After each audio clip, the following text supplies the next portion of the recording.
त्यांनी ह्या ज्ञानाने अनंत भंडार भरलेत, पण त्या ज्ञानाला ग्रहण करायला कोणी तयार नाही का? कारण सध्याची सिच्युएशन अशी झाली की 4 पुस्तकं इंग्लिश वाचले की आपल्याला असं वाटतं की आपण किती एज्युकेटेड झालो. मला काय इतकं यायला लागलंय ज्याचं पुढे वेद पुराण सुद्धा फिके आहेत. तुम्ही म्हणाल कसं? आता एक वेस्टर्न फिलॉसॉफर आहे डेकार्ट म्हणून, त्याने असं सांगितलेलं आहे की I think therefore I am. याचा अर्थ असा आहे की मी विचार करतो म्हणून मी आहे. बरं असं आहे का तुम्ही विचार करता म्हणून तुम्ही आहात? जर तुम्ही विचार करत नसलात तर तुम्ही नसता, असं आहे का? एखाद्या व्यक्तीची याददाश्त गेल्यावर तो व्यक्ती नसतोच का? व्यक्ती तर असतो ना.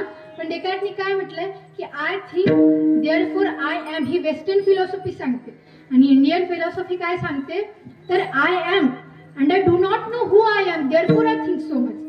मी आहे पण मला माहिती नाही की मी कोण आहे, त्यामुळं मी विचार करतोय म्हणून मी आहे. आणि हेच ज्ञान संतांनी दिले. मी कोण आहे या मी तत्वाला प्राप्त करणं हे खरं ज्ञान आहे. हे भारतीय संस्कृती सांगतात, भारतीय उपनिषद सांगतात. वेस्टर्न फिलॉसॉफीचं काय ते तर आपल्याला भटकवण्यातच नेतात. कारण बायबलमध्ये असं सांगितलेलं आहे की आपल्याला आपलं पालन पोषण कोण करतो तर ते म्हणतात की गॉड पालन पोषण करतो.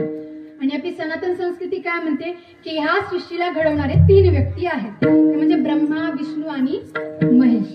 मग गॉडचा अर्थ काय? G means generator, O means operator आणि डी मीन्स डिस्ट्रॉयर.